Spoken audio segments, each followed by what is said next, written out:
அன்பின் இறைமக்களே, புத்துணர்வும் மகிழ்ச்சியும் உள்ளமெல்லாம் பூரிப்பில் குழந்திடும் 7ஆம் திருவிழாவினை சிறப்பிக்க வந்துள்ளோம்.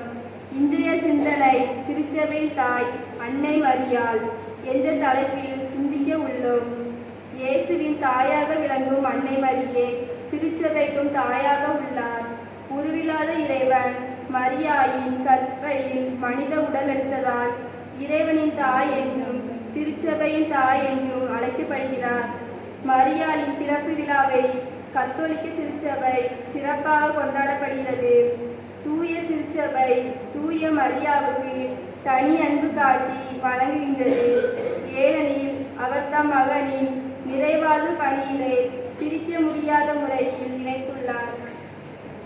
உலக மாந்தரின் நோயுற்ற நல்வாழ்வுக்காக அனுதினமும் திருச்சபையின் தாய் அன்னை மரியாவுடன் இறைமக்களாகிய நாமும் இணைந்து இயேசுவிடம் வரங்களை கேட்டு இத்திருப்பலியில் பக்தியுடன் பங்கு பெறுவோம். மன்னிக்கும் மாபரனே எம் இறைவா, உம்மை பற்றி நினைக்காமல் உம்மை தேடாமல் இருந்த தருணங்களுக்காகவும் உம் இறைவார்த்தையை தியானிக்காத நேரங்களுக்காகவும் இறைவா எங்களை மன்னியும். மறவே ஆசைப்படுகிறேன், என்னை மாற்றிவிடும் இனிய இயேசுவே. நான் மறவே ஆசைப்படுகிறேன், என்னை மாற்றிவிடும் இனிய இயேசுவே. அன்பின் இறைவா, பிறரது துன்பத்தை கண்டு அவர்களை புறக்கணித்து நன்றியற்ற வகையில் வாழ்வதற்காக இறைவா எங்களை மன்னித்தருளும். மறவே ஆசைப்படுகிறேன், என்னை மாற்றிவிடும் இனிய இயேசுவே. நான் மறவே ஆசைப்படுகிறேன், என்னை மாற்றிவிடும் இனிய இயேசுவே. மன்னிக்கும் வேந்தனே எம் இறைவா, ஏழை எளிய மக்களை கண்டும் காணாமல் இருந்த தருணங்களுக்காகவும் அவர்களுக்கு உதவி செய்ய மறந்த நேரத்துக்காகவும் இறைவா எங்களை மன்னித்தருளும். மறவே ஆசைப்படுகிறேன், என்னை மாற்றிவிடும் இனிய இயேசுவே. நான் மறவே ஆசைப்படுகிறேன், என்னை மாற்றிவிடும் இனிய இயேசுவே. எல்லாம் இறைவன் நம் மீது இரக்கம் வைத்து நம் பாவங்களை மன்னித்து நம்மை நிலை வாழ்வுக்கு அழைத்து செல்வாராக. ஆமென். உன்னதங்களிலே கடவுளுக்கு மாட்சி உண்டாகுக, உலகினிலே நல் மனத்தோர்க்கு அமைதி உண்டாகுக. புகழ்கின்றோம் யாம் உம்மையே, வாழ்த்துகின்றோம் இறைவா.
ஜெபிப்போமாக.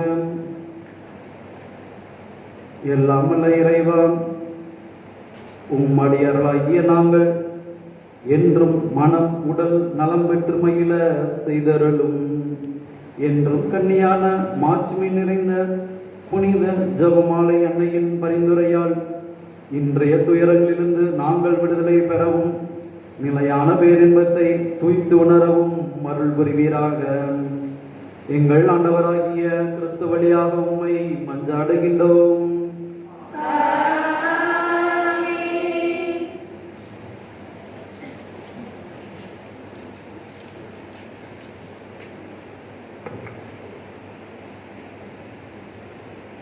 முதல் வாசகம் முன்னுரை.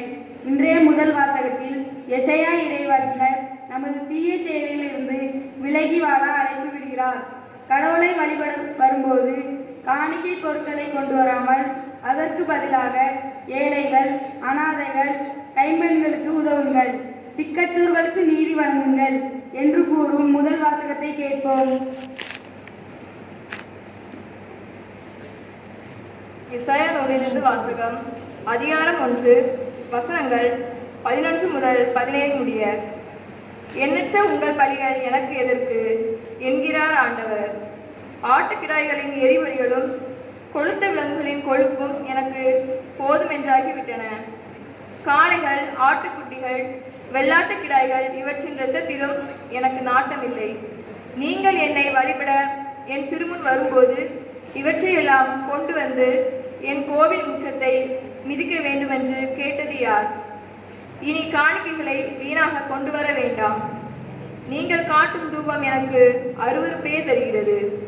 நீங்கள் ஒழுங்கினமாக கொண்டாடும் அமாவாசை, ஓய்வு நாள் வழிபாட்டு கூட்டங்களை நான் சகிக்க மாட்டேன்.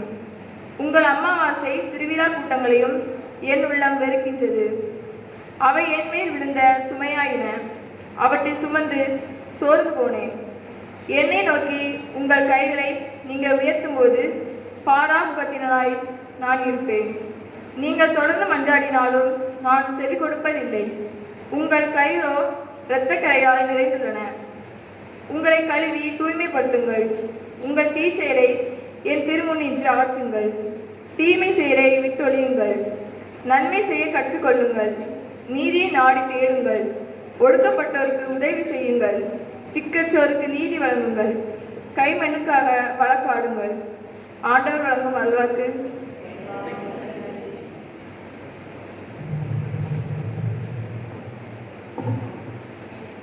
ஒரு நாளும் விலகாத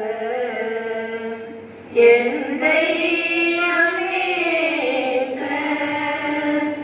ஒரு நாளும் விலகாத என் தெய்வம் நேசன். என் பக்கம் இருக்கின்றார். அவர் என்னோடு இருக்க எந்நாளும் காக்க அஞ்சாமல் நடந்திடுவேன்.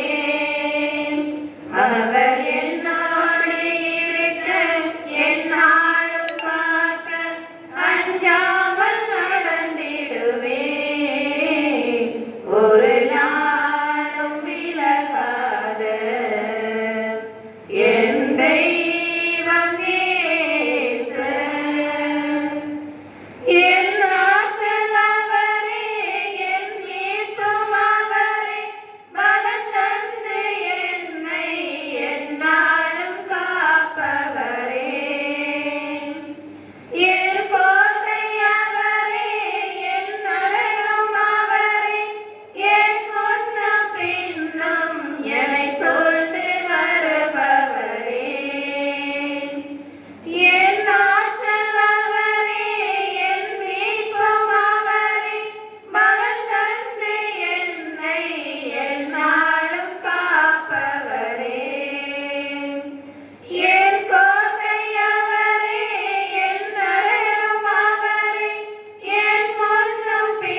இரண்டாம் வாசக முன்னுரை. திருவழிபாடு நூலில் கடவுளுக்கும் அரக்க பாம்பிற்கும் விண்ணகத்தில் நடந்த போரை பற்றி கூறுகிறது. அரக்க பாம்பு தோல்வியுற்று நரகத்திற்கு தள்ளப்பட்டது. அன்னை மரியாள் பாதுகாக்கப்பட்டார்கள் என கூறுகிறது.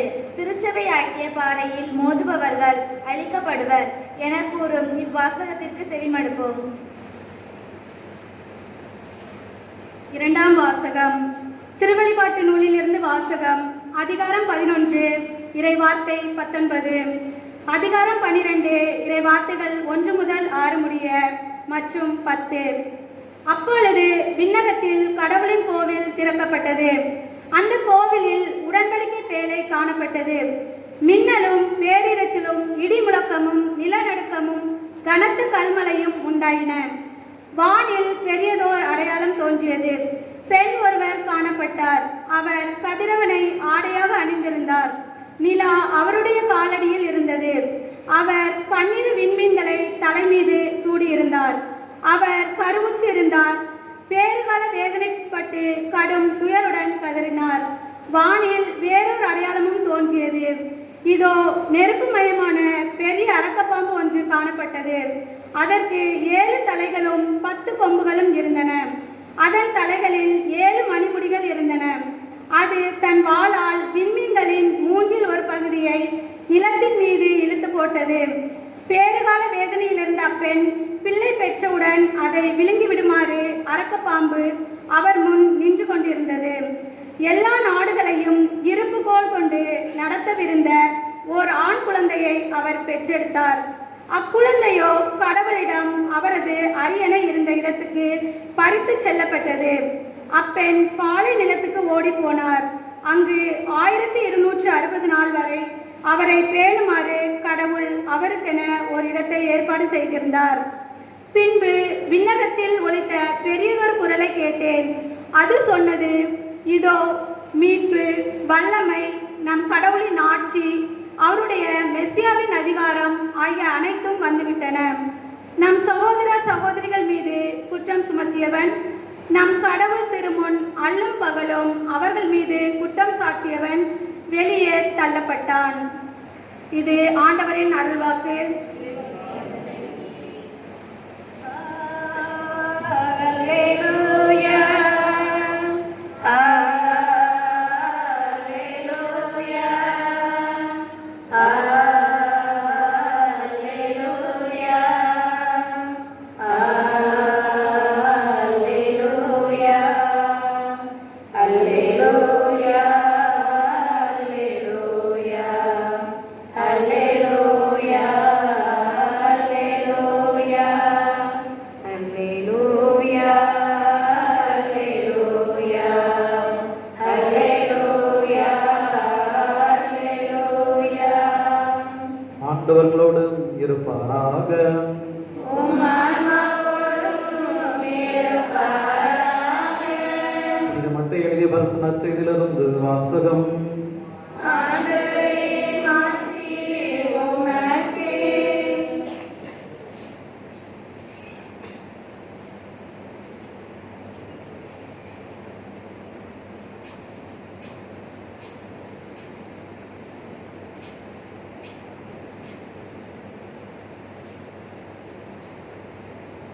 மத்தேயு எழுதிய நற்செய்தி அதிகாரம் 10 இறைவார்த்தைகள் 34, அதிகாரம் 11 இறைவார்த்தை 1 முடிய.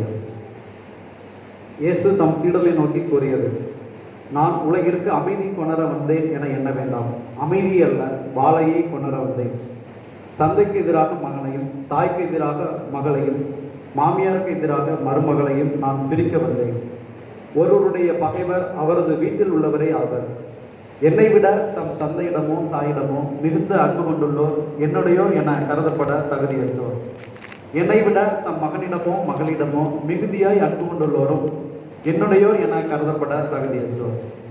தம் சிலுவையை சுமக்காமல் என்னை பின்பற்றி வருவோர் என்னுடையோர் என கருதப்பட தகுதியற்றோர். தம் உயிரை காக்க விரும்புவோர் அதை இழந்து விடுவர். என் பொருட்டு தம் உயிரை இழப்போரோ அதை காத்துக்கொள்வர். உங்களை ஏற்றுக்கொள்பவர் என்னை ஏற்றுக்கொள்கிறார். என்னை ஏற்றுக்கொள்பவரோ என்னை அனுப்பினவரை ஏற்றுக்கொள்கிறார். இறைவாக்கினர் ஒருவரை அவர் இறைவாக்கினர் என்பதால் ஏற்றுக்கொள்பவர் இறைவாக்கினருக்குரிய கைமாறு பெறுவார். நேர்மையாளர் ஒருவரை அவர் நேர்மையாளர் என்பதால் ஏற்றுக்கொள்பவர் நேர்மையாளருக்குரிய கைமாறு பெறுவார். இச்சிறியோருள் ஒருவருக்கு அவர் என் சீடர் என்பதால் ஒரு கிண்ணம் குளிர்ந்த நீராவது கொடுப்பவரும் தம் கைமாறு பெறாமல் போவார் என உறுதியாக உங்களுக்கு சொல்கிறேன். இயேசு தம் 12 சீடருக்கும் அறிவுரை கொடுத்து முடித்ததும் பக்கத்து ஊர்களில் கற்பிக்கவும் நற்செய்தியை அறிவிக்கவும் அவ்விடம் விட்டு அகன்றார். ஆண்டவரின் அருள்வாக்கு.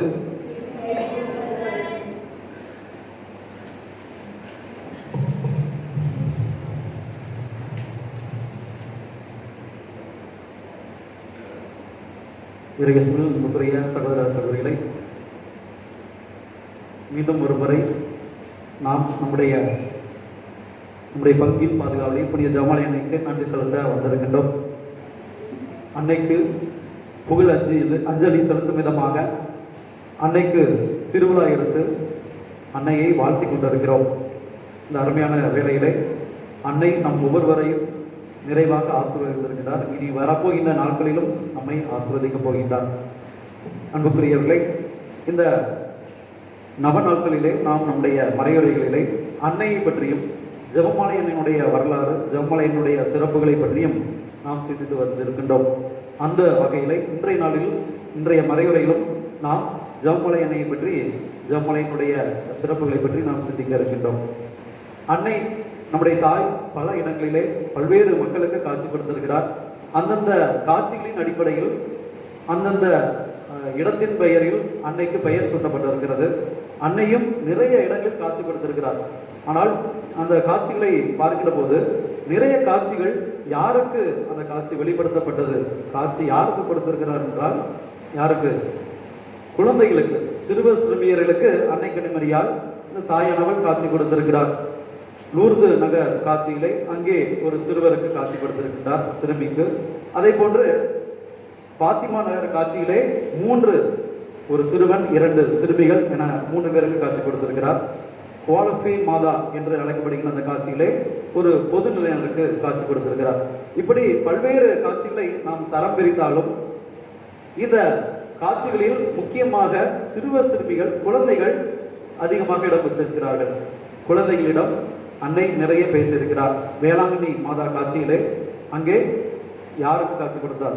வேளாங்கண்ணி நகர் காட்சியிலும் பால் வர்க்கக்கூடிய சிறுவனுக்கு, அடுத்து முடக்குவாதம் உச்ச ஒரு சிறுவனுக்கு, நடக்க முடியாமல் முடக்குவாதம் உச்ச ஒரு சிறுவனுக்கு அன்னை கன்னிமரியால் வேளாங்கண்ணி நகரிலே காட்சி கொடுத்ததால் அந்த இடத்தின் பெயரை வைத்து அன்னைக்கு வேளாங்கண்ணி மாதா, ஆரோக்கிய மாதா, ஆரோக்கியம் கொடுக்கின்ற உடல் சுகம் தருகின்ற ஆரோக்கிய தாய் என்று அழைக்கப்படுகின்றார். அதுபோன்று பனிமய அன்னை கள்ளிக்குளத்திலே நாம் பார்க்கின்றோம். பனிமய அன்னை காட்சிகளை பார்க்கின்றோம். அந்த அன்னை பனிமய அன்னை என்று பெயர் சூட்டப்படுவதற்கு, அழைக்கப்படுவதற்கு காரணம் என்ன என்று பார்க்கின்ற போது, இத்தாலி நாட்டிலே அன்னை கன்னிமரியாளுக்கு ஒரு தேவாலயம், பெரிய ஒரு பசிலிக்கா கட்ட வேண்டும் என்று திருச்சபையானது நினைத்துக் கொண்டிருந்தது. ஆகவே அதை எந்த இடத்தில் கட்ட வேண்டும் என்று யோசித்துக் கொண்டிருந்த போது அன்னை கன்னிமரியாள் ஒரு குருவானவருக்கு காட்சி கொடுத்து இந்த இடத்திலே கட்ட வேண்டும். அந்த ஆகஸ்ட் மாதம் இத்தாலி நாட்டிலே கடுமையான வெயில், ஆனால் ஒரு குறிப்பிட்ட இடத்தில் மட்டும் மிகவும் அருமையான பனிப்பொழிவு பெய்கிறது. ரோஜா மலர்கள் வானத்திலிருந்து பொழியப்பட்டு வருகிறது. ஆகவே அந்த இடத்திலே ஒரு ஆலயம் கட்ட வேண்டும் என்று ஆலயத்தை அன்னைக்கென்று கட்டுகின்றார்கள். ஆக அந்த நாடு முழுவதும், அந்த இடம் முழுவதும் கடுமையான வெயில் நிலவினாலும் குறிப்பிட்ட இடத்தில் பனி பெய்வதால் அந்த தாய்க்கு பனிமை அன்னை என்று பெயர் சூட்டியிருக்கின்றார்கள். ஆக இப்படி அந்த காட்சிகளின் அடிப்படையில், இடங்களின் அடிப்படையில் அன்னைக்கு பெயர் சூட்டியிருக்கின்றார்கள். இன்று நாம் சிந்திக்கக்கூடிய அன்னை பாத்திமா அன்னை. பாத்திமா அன்னைக்கும் நம்முடைய ஜெபமாலை அன்னைக்கும் தொடர்பு இருக்கிறது. காரணம், பாத்திமா அன்னை காட்சியிலே அன்னை தன்னுடைய பெயரை ஜெபமாலை அன்னை என்று தான் வெளிப்படுத்தியிருக்கிறார். பாத்திமா என்கின்ற இடம், அந்த இடத்தை வைத்து பாத்திமா அன்னை என்று நாம் இன்று அழைக்கின்றோம். இருப்பினும் அந்த அன்னையினுடைய பெயர், அன்னை அந்த சிறுவர்களுக்கு தன்னுடைய பெயரை ஜெபமாலை அன்னை என்று வெளிப்படுத்தியிருக்கிறார். இன்று பாத்திமா காட்சியை அடிப்படை வைத்து நாம் என்ன சொல்றோம்? பாத்திமா மாதம் சொல்லுவோம். லூர்து நகர காட்சி கொடுத்ததை வைத்து லூர்து மாதா என்று சொல்லுவோம். ஆனால் பாத்திமா நகர் காட்சியிலே அன்னைக்கு பெயர் ஜெபமாலை அன்னை. பாத்திமா அன்னை என்று அழைத்தாலும், இடத்தை வைத்து அழைத்தாலும் அன்னை தன்னுடைய பெயரை பாத்திமா ஜம்மலை அன்னை என்று சொல்வதிலே அவர் மகிழ்ச்சி அடைகின்றார். அந்த வகையிலே இன்று நம்முடைய மறையுரையிலே பாத்திமா அன்னையை பற்றி நாம் சிறப்பாக சிந்திப்போம். முதலாம் உலகப் போர் நடைபெற்றுக் கொண்டிருந்த அந்த காலகட்டத்தில், அதாவது அந்த உலகப் போர் நடைபெறுவதற்கு முன்பாக 1916ஆம் ஆண்டு போர்ச்சுகல் நாட்டில் உள்ள பாத்திமா என்கின்ற ஒரு இடத்திலே அன்னை கன்னிமரியால் அவர் காட்சி 1917 காட்சி கொடுக்கின்றார். அதற்கு முந்தைய ஆண்டு 1916 இந்த ஆண்டிலே வானதூதர் 3 சிறுவர் சிறுமியர்களுக்கு காட்சி கொடுக்கின்றார். பிரான்சிஸ், லூசியா, ஜெசிந்தா என்ற ஒரு சிறுவன். பிரான்சிஸ் என்பவன் சிறுவன், லூசியா சிறுமி, ஜெசிந்தா சிறுமி. ஆக சிறுவர் சிறுமியர்களுக்கு காட்சி கொடுக்கின்றார். இந்த வானதூதர் அந்த காட்சியிலே மீண்டும் இந்த உலகத்திலே ஒரு போர் நடைபெறும். உலக நாடுகள் ஒன்றை ஒன்று போட்டி போட்டு சண்டையிட்டுக் கொள்ளும். எனவே ஒரு மக்கள் அமைதியின்றி தவிப்பார்கள். எனவே அந்த வானதூதர் அந்த காட்சியிலே அந்த 3 சிறுவர் சிறுமிகளிடம் உலக அமைதிக்காக ஜெபிங்கள் என்று ஒரு கருத்தை சொல்லிவிட்டு வானதூதர் மறைந்து விடுகிறார். மீண்டும் 1917ஆம் ஆண்டு மே மாதம் 13ஆம் நாள் ஜெபமாலை அன்னை, அந்த பாத்திமா அன்னை காட்சி கொடுக்கின்றார். அந்த காட்சிக்கு முன்பாக, அந்த அன்னை காட்சி கொடுப்பதற்கு ஒரு அரை மணி நேரத்துக்கு முன்பாக வானதூதர் இந்த 3 சிறுவர் சிறுமிகளுக்கும் காட்சி கொடுக்கின்றார். இந்த 3 நபர்களுக்கும் காட்சி கொடுக்கின்றார் வானதூதர். எப்படி தயார்படுத்துகின்றார்? அன்னை கன்னிமரியாளுடைய காட்சிக்கு வானதூதர் தன்னையே தயார்படுத்துகின்றார். எவ்வளவு அருமையான ஒரு விஷயம் பாருங்கள். கடவுளின் தாய், இந்த உலகத்தின் தாயாக இருக்கின்ற அன்னை கன்னிமரியாளுடைய காட்சிக்கு முன்பாக கடவுளின் தூதர் அங்கே பேசுகின்றார், தன்னையே வெளிப்படுத்துகின்றார். அந்த வானதூதர் அந்த காட்சியிலே அந்த 3 சிறுவர்களுக்கு காட்சி கொடுக்கின்ற போது ஒரு கையிலே அப்ப கிண்ணத்தையும் இன்னொரு கையிலே ரச கிண்ணத்தையும் அவர் தூக்கி வைத்திருக்கின்றார். நாம் திருப்பலியிலே குருக்கள் திருப்பலி ஜெபிக்கின்ற போது, திருப்பலி வைக்கின்ற போது அப்பம் ரசம் மிகவும் முக்கியமானது. இந்த அப்பத்தையும் ரசத்தையும் இந்த கரங்களிலே யார் எழுந்திருக்கிறார்? வானதூதர் எழுந்திருக்கிறார். ஆக இந்த வானதூதர் நற்கண்ணையை அங்கே அந்த அப்ப ரசத்தை கிண்ணத்தை தூக்கி வைத்த போது இந்த சிறுவர் சிறுமிகளிடம் திருப்பலியினுடைய முக்கியத்துவத்தை வெளிப்படுத்தியிருக்கிறார். திருப்பலியில் நீங்கள் கண்டிப்பாக கலந்து கொள்ள வேண்டும். நற்கண்ணை என்கின்ற மாபெரும் அருட்சாதனத்தை நீங்கள் உட்கொள்ள வேண்டும். நற்கண்ணை ஆண்டவரை தரிசிக்க வேண்டும் என்ற ஒரு சிந்தனையை அந்த குழந்தைகளுக்கு, சிறுவர் சிறுமிகளுக்கு வெளிப்படுத்தியிருக்கிறார். அதோடு மட்டுமல்லாமல் அந்த காட்சியிலே வானதூதர் ஒரு அருமையான ஒரு ஜபத்தை சொல்லிக் கொடுத்திருக்கிறார். என்ன ஜபம்? ஒவ்வொரு நாளும் நாம் நம்முடைய அந்த நற்கண்ணை ஆராதனை ஜபத்தின் போது, நற்கண்ணை மஞ்சாட்டின் போது ஒரு ஜபம் சொல்கிறோம். என்ன ஜபம்? மாண்பியருக்கு எதுக்கு முன்னாடி ஒரு ஜபம் சொல்கிறோம். என்ன ஜபம் சொல்கிறோம்? ஆண்டவரே உம்மை ஆராதிக்கிறேன், இயேசுவே உம்மை அன்பு செய்கிறேன், உம்மை நம்புகிறேன் என்ற ஒரு அருமையான ஜபத்தை நாம் சொல்லிக் கொண்டிருக்கிறோம். இந்த ஜபத்தை சொல்லிக் கொடுத்தவர் யார் என்றால் வானதூதர்கள். வானதூதர்கள் இந்த சிறுவர் சிறுமியர்களுக்கு காட்சி கொடுத்து இந்த ஜபத்தை ஒவ்வொரு நாளும் திருப்பலியிலோ அல்லது நற்கண்ணை அருட்சாதனத்திலோ நீங்கள் இதை சொல்லி ஜெபிக்க வேண்டும் என்ற ஒரு செய்தியை அவர்களுக்கு கொடுத்திருக்கிறார். ஆகவேதான் ஒவ்வொரு நற்கண்ணை ஆசீர்வாதத்தின் போதும் நாம் இந்த ஜபத்தை இயேசுவை உம்மை ஆராதிக்கிறேன், இயேசுவை உம்மை நம்புகிறேன் என்று மாண்புயருக்கு முன்பாக இந்த ஜபத்தை நாம் சொல்லிக் கொண்டிருக்கிறோம். இந்த வானதூதர் இந்த சிறுவர் சிறுமிகளுக்கு காட்சி கொடுத்து விட்ட பிறகு, அதன் பிறகு உடனே அன்னை கன்னிமரியாள் பாத்திமா அன்னை இந்த 3 சிறுவர் சிறுமிகளுக்கு, பிரான்சிஸ், ஜெசிந்தா, லூசியா, இந்த 3 சிறுவர் சிறுமிகளுக்கு காட்சி கொடுக்கின்றார். அந்த காட்சியிலே அன்னை கன்னிமரியாள் ஜெபமாலையை ஒவ்வொரு நாளும் தினமும் ஜெபிக்க வேண்டும் என்று கூறுகின்றார். ஒவ்வொரு நாளும் தினமும் ஜெபமாலையை ஜெபித்து வந்தால் கண்டிப்பாக அதற்குரிய பலன்களை நீங்கள் அடைவீர்கள். இந்த உலகம் முழுவதும் இந்த ஜெபமாலை பக்தியை பரப்ப வேண்டும் என்று அன்னை கன்னிமரியாள் இந்த சிறுவர் சிறுமிகளுக்கு ஜெபமாலையினுடைய முக்கியத்துவத்தை பற்றி எடுத்துரைக்கிறார். அதோடு மட்டுமல்லாமல் ஒவ்வொரு மாதமும் மாதத்தினுடைய 13ஆம் தேதி, ஒவ்வொரு மாதமும் 13ஆம் தேதி இந்த பாத்திமா என்கிற இடத்திற்கு இந்த சிறுவர் சிறுமிகள் வர வேண்டும் என்று அழைப்பு விடுக்கின்றார். அதன்படி அடுத்த மாதம், அதாவது பாத்திமா அன்னை மொத்தம் 6 காட்சிகள் அந்த சிறுவர் சிறுமிகளுக்கு கொடுக்கின்றார். இந்த 6 காட்சிகளிலே முதல் காட்சியின் போது அன்னை கன்னிமரியாள் இந்த சிறுவர் சிறுமிகளிடம் ஒவ்வொரு மாதமும் 13ஆம் தேதி நீங்கள் இந்த பாத்திமா என்ற இடத்திற்கு வர வேண்டும் என்று அழைப்பு விடுக்கின்றார். அதன் அடிப்படையிலே இந்த சிறுவர் சிறுமியர்கள் அடுத்த மாதம், ஜூன் மாதம் 2வது மாதம் அந்த அன்னை கன்னிமரியாளை பாத்திமா தாயை சந்திக்க செல்கின்றார்கள்.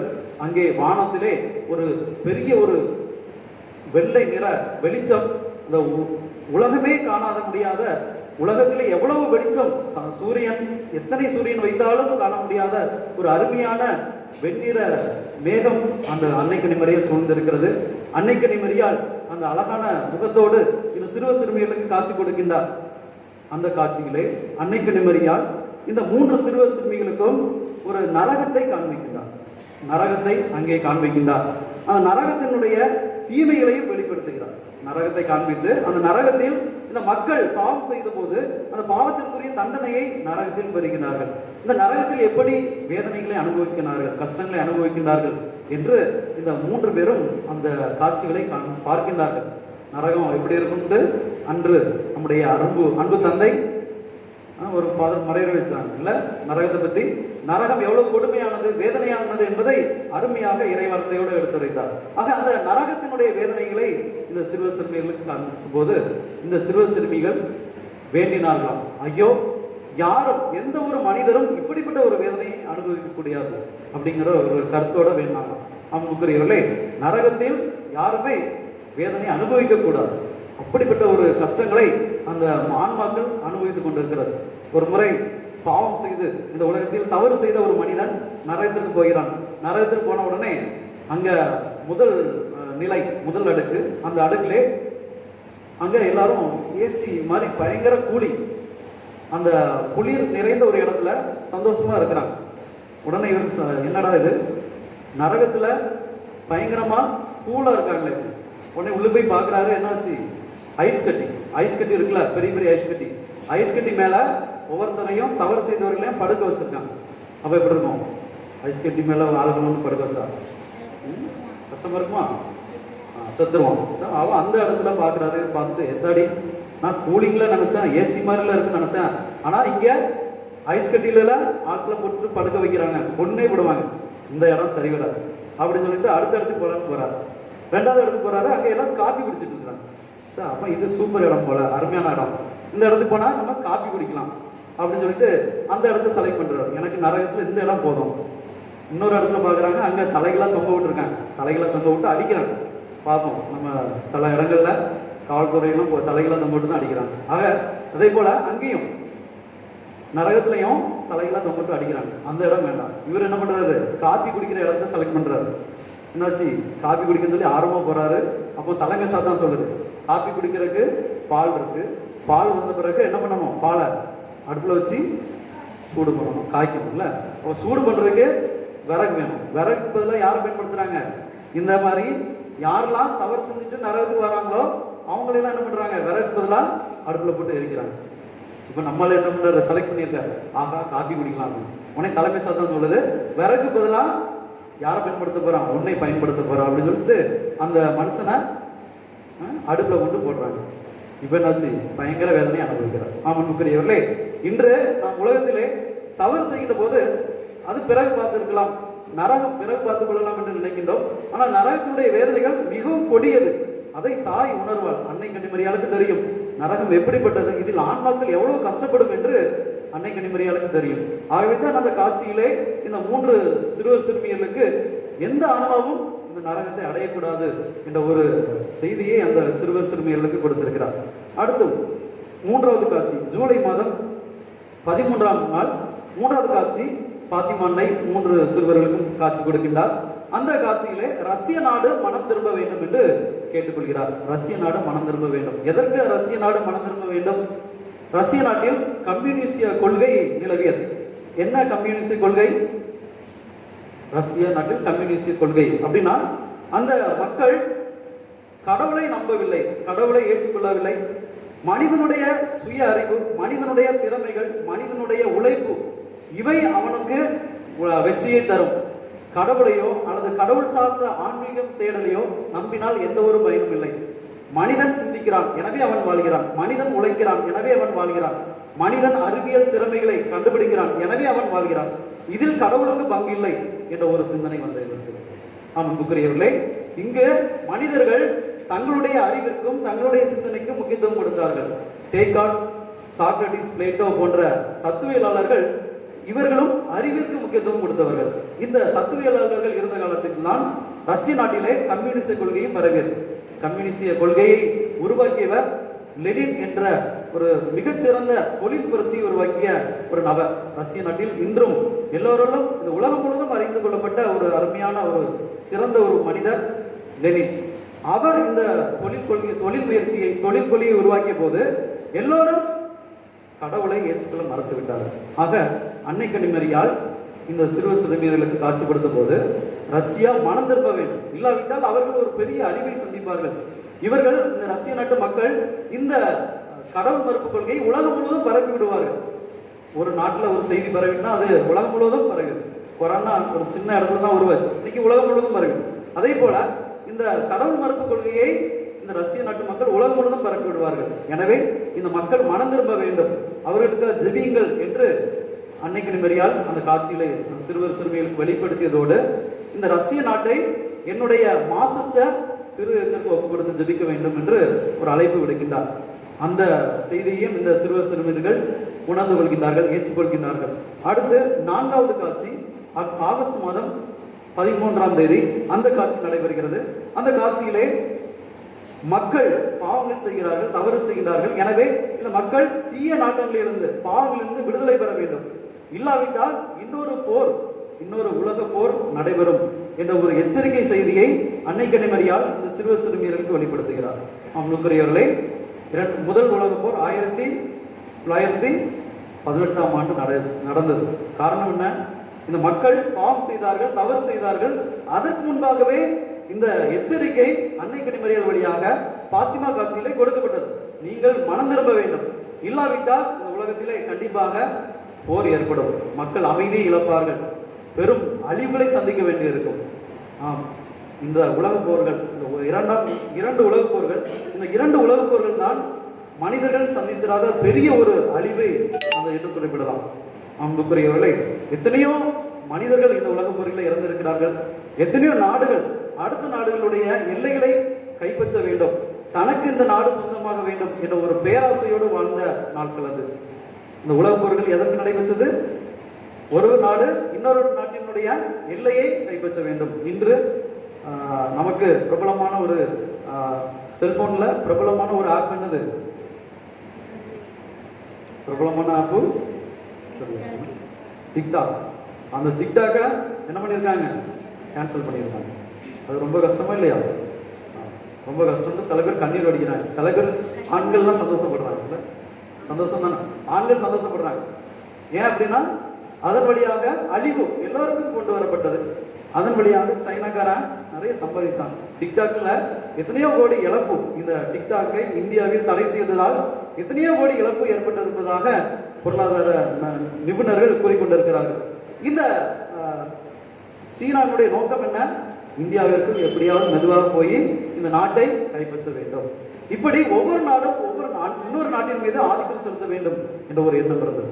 இது இப்போ இருக்குன்னா அந்த காலத்துல எப்படி இருந்திருக்கும்? இப்போவே இந்த மாதிரி பிரச்சனை இருக்கிற போது அன்றைய காலகட்டத்தில், அன்றைய நாட்களிலே மீடியா, தொலைத்தொடர்பு சாதனங்கள் இல்லை, அறிவியல் வளர்ச்சி இந்த அளவுக்கு இல்லை. ஒரு தவறு நடந்தால் அதை வெளியே சொல்வதற்கு வசதி வாய்ப்பு இல்லை. அன்றைய நாட்களில் மனிதருக்கு அதிகமான ஒரு பேராசை என்னவென்றால் இன்னொரு நாட்டை, இன்னொருத்தருடைய இடங்களை கைப்பற்ற வேண்டும். நமக்குள்ளும் அந்த ஆசை இருக்கிறது. எப்படியாவது ஒருத்தனுடைய சொத்தை ஆட்டையை போட்டுருணும். அதுல உறவுகள்ல பாருங்க, வீடுகள்ல அண்ணன் தம்பியா கல்யாணம் திருமணம் முடிவதற்கு முன்பாக அண்ணன் தம்பியா அக்கா தங்கச்சா வாழ்ந்துட்டு இருப்பாங்க, பாசமோட இருப்பாங்க, அன்போடு இருப்பாங்க. எப்போ அவர்களுக்குள்ள சண்டை வருது? திருமணம் முடிந்த பிறகு சொத்தை பங்கு வைக்கல, என்னைக்கு நிலத்தை பிரிச்சு கொடுக்கலையோ, இடத்தை பிரிச்சு கொடுக்கலையோ, அன்னைக்கு அப்பா அம்மாவுக்கு சோறு கிடையாது.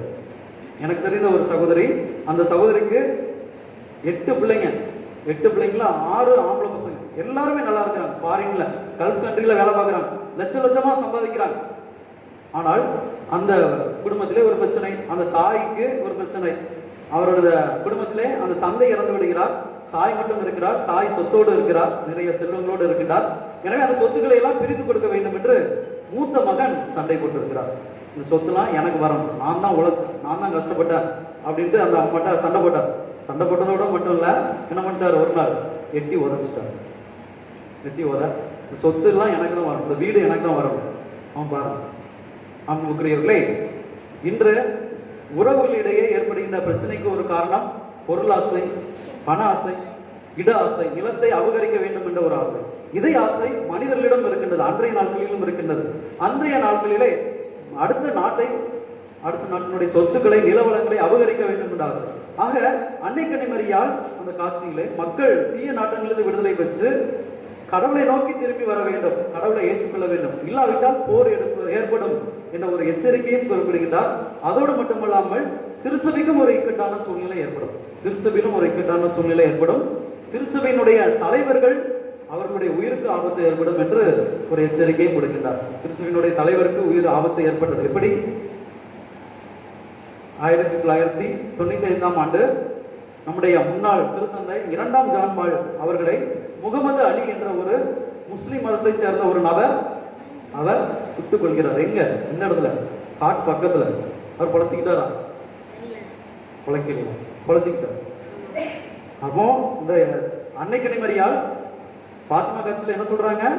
திருச்சபையில பிரச்சனை வரும், திருத்தந்தை திருச்சபையினுடைய தலைவர்களுக்கு பிரச்சனை வரும். ஏற்பட்டுச்சா இல்லையா?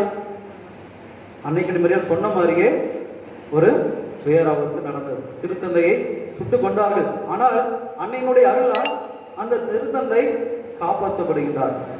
இன்று நீங்கள் ரோமை நகருக்கு சென்றால் அன்னை கன்னிமரியால் அந்த சொன்ன அந்த வார்த்தை நிறைவேறுகிறது.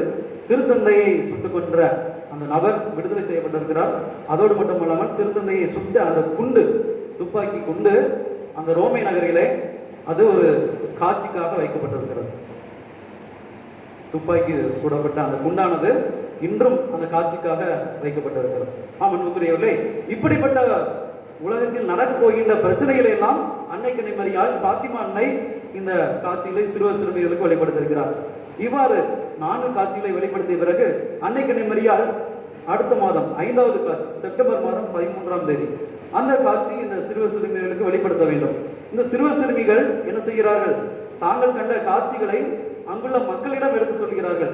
தந்தையர்களிடம், குருக்களிடம், ஆயர்களிடம், அங்குள்ள அரசர்களிடம், அதிகாரிகளிடம். இப்படி அந்த செய்தி பரவுகிறது. அந்த நாடு முழுவதும் செய்தி பரவுகிறது. இந்த 3 பேரும் கடவுளை பார்த்து கொண்டிருக்கின்றார்கள், கடவுளோடு பேசிக் கொண்டிருக்கிறார்களாம், மாதாவோடு பேசிக் கொண்டிருக்கிறார்களாம் என்று அவர் செய்தி பரவியது. உடனே நிறைய பேர் நம்பவில்லை, நிறைய பேர் கேலி கிண்டல் செய்கின்றார்கள், ஏளனம் செய்கின்றார்கள். இவங்க எப்படி இந்த கதையை பரப்பலாம், இந்த குழந்தைகள் ஏதாவது கதையை பரப்பி கொண்டிருக்கிறது என்று நினைத்து உடனே என்ன பண்றாங்க? அந்த சிறுவர் சிறுமிகளை வீட்டுக்குள்ள பூட்டி வச்சிடறாங்க, அடைச்சு வச்சிடறாங்க. ஒரு செப்டம்பர் மாதம் 13ஆம் தேதி காட்சி நடக்குது. அன்னை கன்னிமரியால் அவங்க சொன்ன தேதியில காட்சி கொடுக்க வராங்க. ஆனா காட்சியை பார்ப்பதற்கு யார் வரல? அந்த சிறுவர் சிறுமிகள் வரல. காரணம் என்ன? இந்த மக்கள், இவங்க குழந்தைகள் வளர்றாங்க, இவங்களை விட்டா ஏதோ கதை சொல்லுவாங்க அப்படின்னு சொல்லிட்டு அடைச்சு வச்சிடறாங்க. செப்டம்பர் மாதம் 13ஆம் தேதி அன்னை கன்னிமரியால் காட்சி கொடுக்கின்றார். ஆனால் அந்த காட்சியை பார்ப்பதற்கு இந்த குழந்தைகள் வரவில்லை. அடுத்து அக்டோபர் மாதம் 13ஆம் தேதி கடைசி காட்சி, அன்னை கன்னிமரியால் மீண்டும் அந்த 3 சிறுவர் சிறுமிகளுக்கு காட்சி கொடுக்கின்றார். இப்போது எல்லா மக்களும் வந்திருக்கிறார்கள். எல்லா மக்களும் இந்த சிறுவர் சிறுமிகள் உளறி கொண்டிருக்கிறார்கள், ஏதாவது கதை சொல்கிறார்கள், நாம் சென்று பார்ப்போம் என்று நினைத்து எல்லா மக்களும் அந்த பிரான்ஸ் நாட்டு, அந்த போர்ச்சுகல் நாட்டில் உள்ள அந்த பாத்திமா இடக்கத்தில் எல்லா மக்களும், அந்த நாட்டை சார்ந்த அரசியல் அதிகாரிகள், நாட்டு தலைவர்கள், திருத்தந்தையினுடைய தலைவர்கள், குருக்கள் எல்லோருமே வருகிறார்கள். எல்லோரும் வந்து இந்த காட்சியை பார்ப்பதற்காக கூடிக்கொண்டிருக்கிறார்கள். அந்த இடத்திலே கடுமையான மழை பெய்து கொண்டிருக்கிறது, பயங்கரமான மழை பெய்து கொண்டிருக்கிறது. அந்த மழையின் போது இந்த 3 சிறுவர் சிறுமிகளும் ஒரு இடத்தில் மட்டும் மழை பெய்யவில்லை. அந்த இடத்தில் வானத்தில் ஒரு பெரிய ஒரு இரைச்சல், பெரிய ஒரு சத்தம் வருகிறது. அந்த சத்தத்திலே சூரியன் உதிக்கிறது.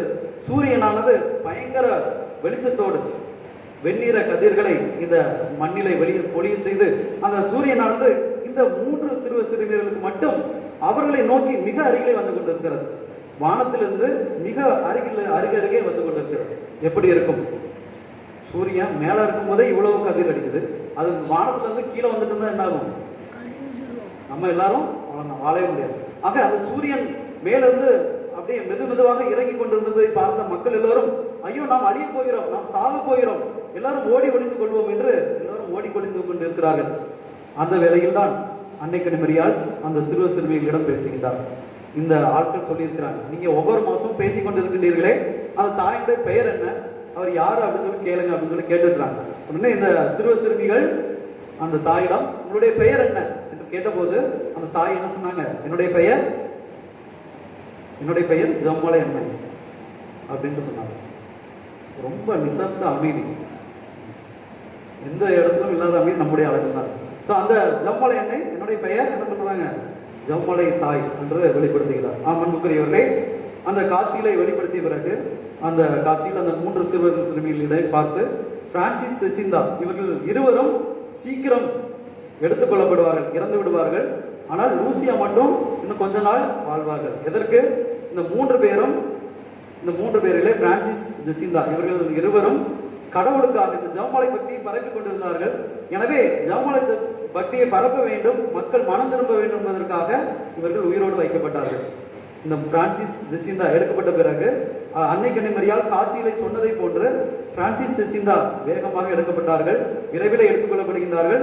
லூசியா மட்டும் விடப்படுகிறார். அவர் பின்னால் ஒரு அருட்சோதரியாக மாறி அவரும் ஒரு புனிதராக மாறினார் என்று புனிதர் வரலாறிலே இந்த லூசியாவை பற்றி குறிப்பிடப்பட்டிருக்கிறது. அன்புக்குரியவர்களே, இந்த அருமையான இந்த 6 காட்சியிலும் அன்னை கன்னிமரியால் இந்த உலக மக்கள் மனம் திரும்ப வேண்டும், பாவ நாட்டத்திலிருந்து விடுதலை பெற வேண்டும், நரகத்தினுடைய வேதனைகளை புரிந்து கொள்ள வேண்டும், இந்த உலகத்தில் எந்த ஒரு ஆன்மாவும் அழிந்து விடக்கூடாது என்கின்ற ஒரு விருப்பத்தை, ஒரு தேவையை கடவுள் தாய் வழியாக வெளிப்படுத்தியிருக்கிறார். நம்முடைய விண்ணக தந்தை, நம்முடைய இயேசுவும் கூட அருமையாக சொல்வார். தொலைந்து போன நாணய ஊமை, காணாமல் போன ஆடு ஊமை மற்றும் ஊதறிமைந்த ஊமை, இந்த ஊமைகளிலே பார்க்கின்றோம். ஒரு நாணயம் தொலைந்து போனால் கூட கடவுள் வருத்தப்படுகிறார். ஒரு காணாமல் போன ஆடு தொலைந்து போனால் அந்த ஆட்டை குறித்து வருத்தப்படுகிறார். ஊதாரி மைந்தன் ஊமையிலே அந்த ஊதாரி மைந்தன் அப்பாவை விட்டு தந்தையை விட்டு பிரிந்து சென்ற போது அந்த தந்தை வருத்தப்படுகிறார். ஒரு ஆன்மாவும் அழிந்து விடக்கூடாது என்பதில் கடவுள் மிகவும் கவனமாக இருக்கிறார். கடவுளால் படைக்கப்பட்ட இந்த ஆன்மாக்கள் மிகவும் அழகானவை. ஆனால் இந்த ஆன்மாவை நாம் நம்முடைய பாவத்தாலும் ஆணவத்தாலும் செருக்காலும் பண ஆசையாலும் நிரப்பி இருக்கின்றோம். எனவே இந்த ஆன்மாக்கள் அழிந்து விடக்கூடாது என்ற ஒரு கருத்தை அன்னை கன்னிமரியால் இந்த காட்சிகள் வழியாக அடிக்கடி உணர்த்தி இருக்கிறார். அன்புக்குரியவர்களே, இன்று பாத்திமா அன்னையினுடைய காட்சியை புரிந்து கொண்ட நாம் இந்த ஜெபமாலை அன்னையை, அந்த ஜெபமாலை அன்னையினுடைய சிறப்பையும் இதன் வழியாக அறிந்திருக்கின்றோம். பாத்திமா அன்னை காட்சிகளே ஜெபமாலையினுடைய முக்கியத்துவத்தையும் அன்னை கன்னிமரியால் வெளிப்படுத்தியிருக்கிறார். முதல் காட்சிகளே அன்னை கன்னிமரியால் ஒவ்வொரு நாளும் ஜெபமாலை ஜெபிக்க வேண்டும் என்ற ஒரு விருப்பத்தை வெளிப்படுத்தியிருக்கிறார். ஆக ஜெபமாலையினுடைய முக்கியத்துவமும் இந்த பாத்திமா காட்சியிலே வெளிப்படுத்தப்பட்டிருக்கிறது. இன்று நம்முடைய பங்கிற்கு அப்படிப்பட்ட ஒரு அருமையான தாயை பாதுகாவலியாக ஜெபமாலை அன்னையை சிறப்பித்துக் கொண்டிருக்கின்றோம். இந்த அருமையான வேளையிலே ஜெபமாலையை நாம் நம்முடைய வாழ்வின் ஊற்றாக வைத்துக் கொள்ள வேண்டும். அது ஜெபமாலை எடுத்து ஜெபித்தால் அன்னை கன்னிமரியால் மகிழ்ச்சி அடைகின்றார்.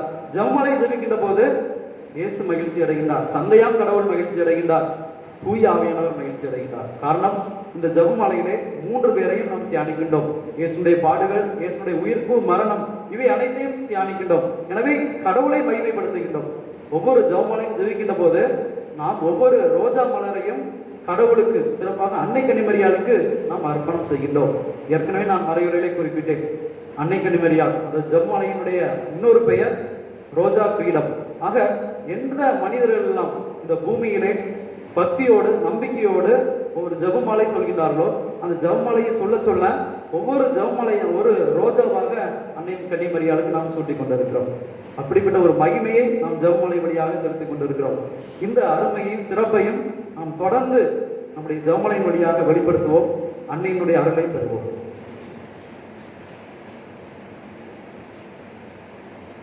அனைவரும் எழுந்து நிற்போம்.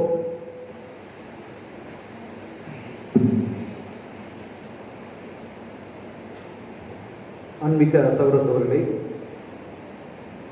கேளுங்கள் தரப்படும், தட்டுங்கள் திறக்கப்படும் என்று சொன்ன நம் ஆண்டவர் இயேசு கிறிஸ்துவிடம் நம்முடைய தேவைகளை நம்பிக்கையோடு எடுத்துரைப்போம்.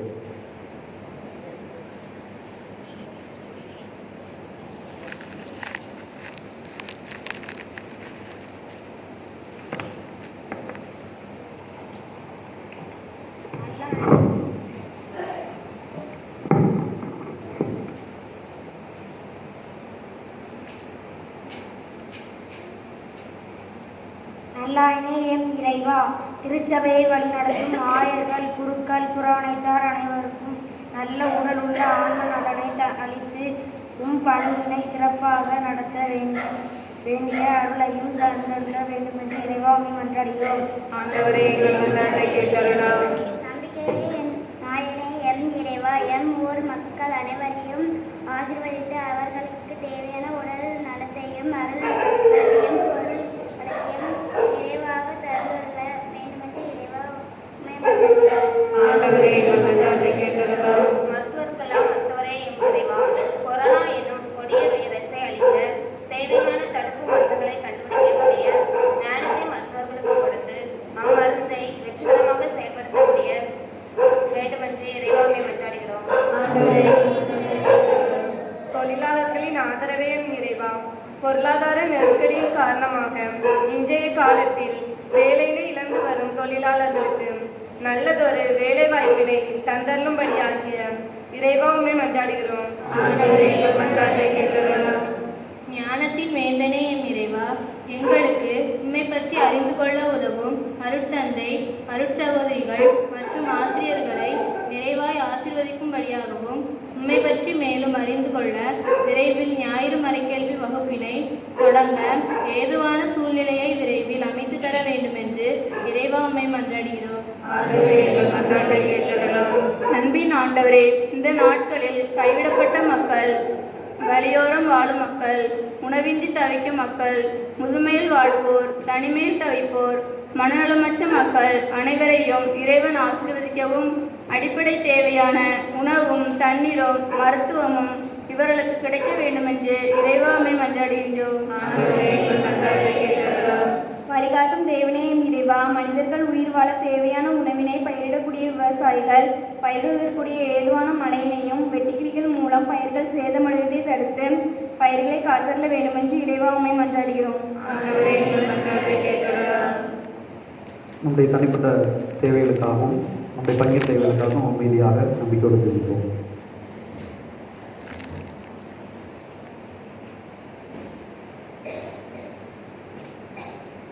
என்றும் வளம் எல்லாம் இறைவா, எல்லோரையும் மீட்கின்ற நீர் எவரும் அழிவுற விரும்புவதில்லை. நம்முடைய அன்பு பிள்ளைகளாகிய எங்கள் ஒவ்வொருடைய தேவைகள், கஷ்டங்கள், விருப்பங்கள் இவை அனைத்தையும் நீர் அறிவீர். நாங்கள் வேண்டுவதற்கு முன்னரே எங்கள் தேவைகளை அறிகிற அன்பு தருவதில்லை. நம்முடைய பிள்ளைகளாகிய நாங்கள் அனைவரும் இணைந்து உம்மை வாழ்த்துகிறோம், உம்மை போற்றுகிறோம், உமக்கு நடு செலுத்துகின்றோம். எங்கள் பங்கின் பாதுகாவலி நீ ஜெபமலையினுடைய 7வது நவநாளை நம்பிக்கையோடு சிறப்பிப்பதற்கு வாய்ப்பை தந்தமைக்காக உமக்கு நன்றி செலுத்துகின்றோம். என் பெயரால் நீங்கள் எதை கேட்டாலும் அதை நான் உங்களுக்கு அருள்வேன் என்று சொன்னது என்ன? இதோ உமது பெயரில் நம்பிக்கை வைத்து உடைய அன்பு பிள்ளைகளாகிய நாங்கள் அனைவரும் இணைந்து ஜெபித்துக் கொண்டிருக்கின்றோம். இந்த நாட்களிலே கடுமையான வேதனை நிறைந்த சூழ்நிலையை நாங்கள் சந்தித்துக் கொண்டிருக்கின்றோம். தொழிலில் முன்னேற்றம் இல்லாத ஒரு சூழ்நிலை, கடுமையான கடன் பிரச்சனை, இன்னும் பிள்ளைகளுக்கு சரியான உடல்நலம் இல்லாத ஒரு சூழ்நிலை, எங்கு சென்றாலும் பொருளாதார வீழ்ச்சி, இப்படி பல்வேறு மன அழுத்தங்களை நாங்கள் சந்தித்துக் கொண்டிருக்கின்றோம். இந்த சாதாரண ஒரு நுண்ணுயிர் கொரோனா வைரஸின் காரணமாக ஆண்டவரே, இதோ இந்த வேதனைகளை, கஷ்டங்களை எல்லாம் உங்களுடைய பாதத்தில் ஒப்பு கொடுக்கின்றோம். நீர் ஒருவரே ஆறுதல் தரக்கூடியவர், எங்களை எப்பொழுதும் நேசிக்கக்கூடியவர், அன்பு செய்யக்கூடியவர், உலகம் தர முடியாத அமைதியை, சமாதானத்தை தரக்கூடியவர். இந்த வேதனைகள், கஷ்டங்கள் எல்லாம் கலைந்து நாங்கள் அமைதியை, சமாதானத்தை அடைந்திட, இந்த உலகம் மீண்டும் அமைதியை கண்டிட, உலகம் சகஜ நிலைக்கு திரும்பிட உதவி புரிந்தீர்கள். எங்கள் ஆண்டவராகிய கிறிஸ்து வழியாக உம்மை கெஞ்சி மன்றாடுகின்றோம்.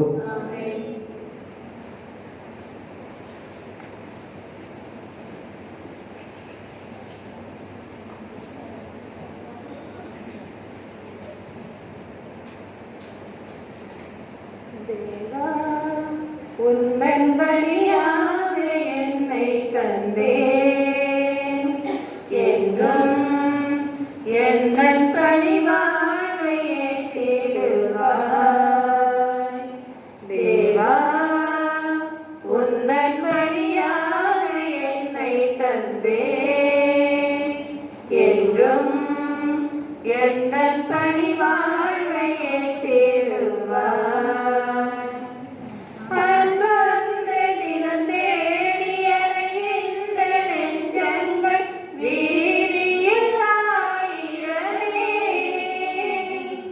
அரவணைக்கும் கரம் தேடி ஆர்வமுடன் காத்திருக்கும் மனிதர்கள் கூட்டம் இங்கே. அன்பார்ந்த தினம் தேடி அலைகின்ற நெஞ்சங்கள் வீதியில் ஆயிரமே. அரவணைக்கும் கரம் தேடி ஆர்வமுடன் காத்திருக்கும் மனிதர்கள் கூட்டம் இங்கே. அன்போடு நான் வாழுவேன், சிந்தும் கண்ணீரை நான் மாற்றுவேன். அன்போடு நான் வாழுவேன், சிந்தும் கண்ணீரை நான் மாற்றுவேன். நல்லன்பை தேடும் புவி வாழ்ந்தல் வாழ என் வாழ்வை பலியாக்குவேன். என் வாழ்வை பலியாக்குவேன்.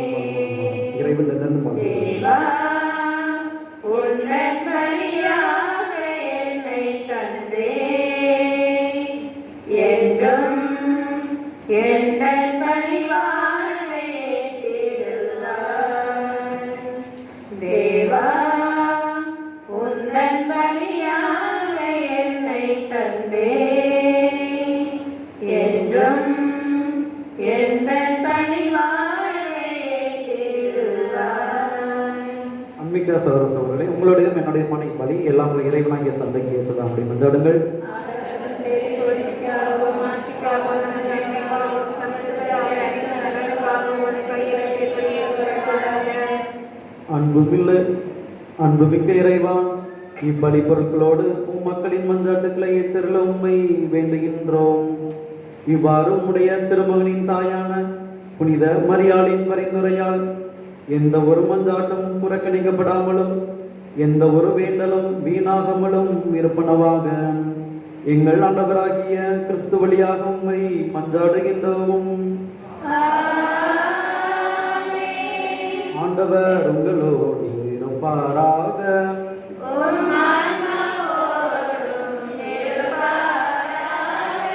இதயங்களை மேலே எழுப்புங்கள்.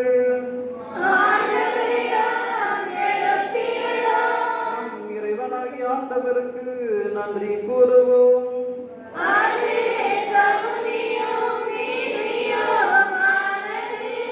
ஆண்டவரே, தூயவரான தந்தையே, என்றும் வாழும் எல்லாமல்ல இறைவா, என்னாலும் இவ்விடத்தில் நாங்கள் உமக்கு நன்றி செலுத்துவது மெய்யாகவே தகுதியும் நீதியும் ஆகும்.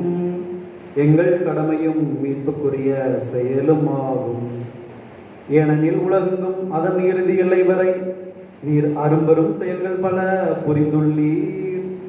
சிறப்பாக உம்மடியாளின் தாழ்நிலையை கண்ணுற்று அந்த அன்னை வழியாக மனித மீட்பின் காரணராம் உம் திருமகன் எங்கள் ஆண்டவர் இயேசு கிறிஸ்துவை எங்களுக்கு அளித்ததால் உமது இரக்கப் பெருக்கை எல்லா காலங்களிலும் நீடிக்க செய்து வருகின்றீர். அவர் வழியாக உமது மாண்பை வானதூதர்களின் அணிகள் வழிபடுகின்றன. உம் திருமுன் எக்காலத்தும் மகிழ்கின்றன. அவர்களோடு எங்கள் குரலையும் சேர்த்துக் கொள்ளுமாறு நாங்களும் உம்மை தாழ்மையுடன் இறைஞ்சி புகழ்ந்து பாடுவதாவது.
ஆண்டவரே, தூயவரான தந்தையே, நீர் தூய்மை அனைத்திற்கும் மூச்சு. ஆகவே உடைய ஆவியை பொழிந்து இக்காணிக்கைகளை தூய்மைப்படுத்த நாங்கள் தாழ்மையுடன் வேண்டுகிறோம். இவ்வாறு எங்கள் ஆண்டவர் இயேசு கிறிஸ்துவின் உடலும் இரத்தமாக எங்களுக்கு இவை மாறுவனவாக. அவர் பாடுபட உளம் கனிந்து தம்மை கைவிட்ட போது அப்பத்தை எடுத்து நன்று செலுத்தி அதை பிட்டு தம் சீடர்களுக்கு அளித்து அவர் கூறியதாவது, அனைவரும் இதிலிருந்து பெற்று உண்ணுங்கள்.